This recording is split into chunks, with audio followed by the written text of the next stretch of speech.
My dear students, welcome to CMI's online classes.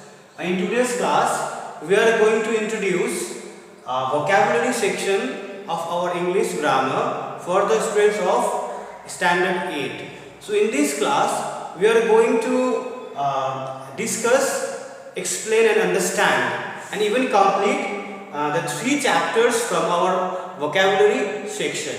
And these chapters are Chapter 1, Onomatopoeia, and Chapter 2, Personification, and Chapter 3, Oxymoron. So, these are the literary devices that the writers and the authors they use while they write their piece of writing.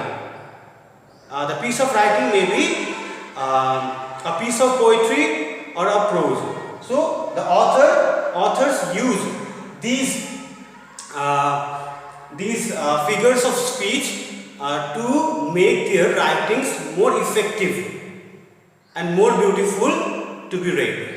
Understood? So, I told you that we are going to explain and understand 3 chapters from our vocabulary section. Chapter 1, Onomatopoeia, Chapter 2, Personification, and Chapter 3, Oxymoron.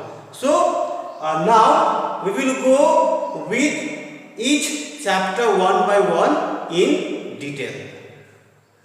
Students, at first we will discuss about Chapter 1 of our vocabulary section, that is Onomatopoeia, or we can also say onomatopoeic words. See, so what do you understand by onomatopoeia? Okay. Onomatopoeia. Here onomatopoeia is noun. Or we can also question like that. What do you mean by onomatopoeic words? Here onomatopoeic is adjective and this is noun. Okay. So onomatopoeia tells us about onomatopoeic words. But still we are confused. See what is onomatopoeia or what are onomatopoeic words. See, for that we have to understand the definition of onomatopoeia. See, what is the definition of onomatopoeia? See here. Onomatopoeia means imitation of sound. What? Onomatopoeia means imitation of sound. See, imitation means to copy or copying. To copy what? Sound. See. So here onomatopoeic words are those words that gives us the sense of sound. Sense of sound. That means we are imitating the sound. Okay. When we try to give or try to imitate the sound by giving it a particular word, then it is called an onomatopoeic word. Okay. If we give a sound, any kind of sound produced by anything, there are so many words that are the examples of onomatopoeic words. But each onomatopoeic word is the imitation of sound. That means we have taken that word by giving it a name to the sound produced. Okay, so here we have some examples of onomatopoeic words like bang. See, when we shut the door loudly, so it produces a loud sound, bang. So we are giving that sound a name by giving it a word.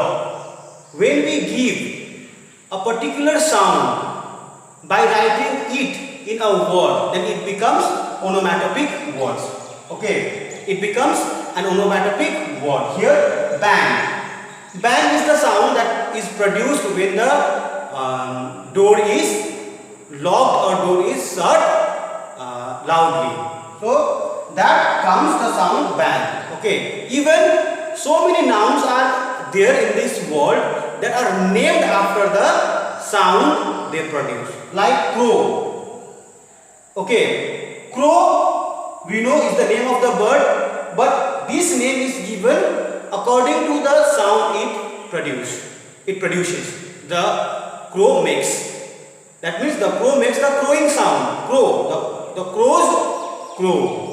Okay, so crow itself is a noun and is the name given after the sound the crows make. Understood? Same cuckoo.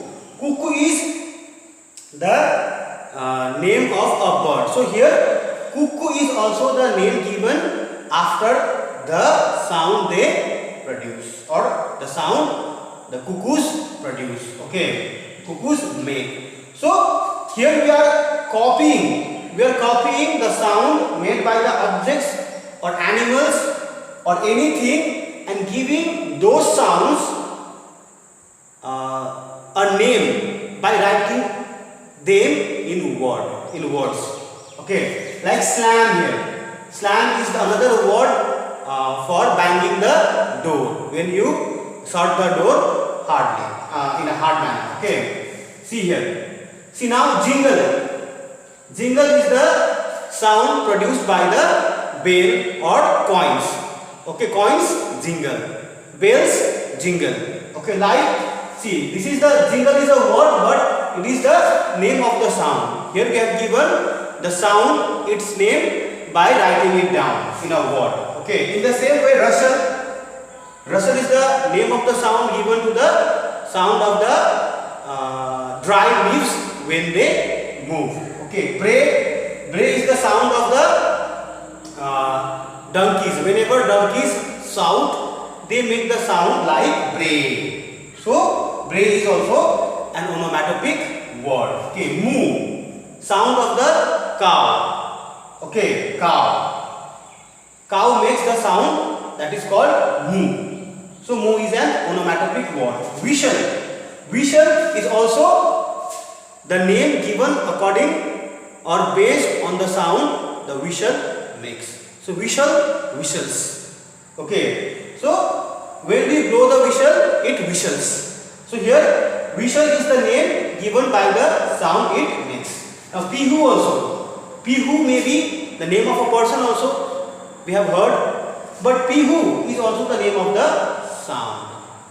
Okay, so these are the examples of onomatopoeic words. Okay, so onomatopoeic words are used by the poets in their poetries, in their poems. Okay, rather than prose, onomatopoeic words are often used in poems. Okay, so onomatopoeic words are also the figures of speech, are the literary devices that are used by the poets or the writers in their writings to give a very special effect to their writings. Moreover, whenever we use onomatopoeic words, it makes the writings more descriptive. Okay, more descriptive.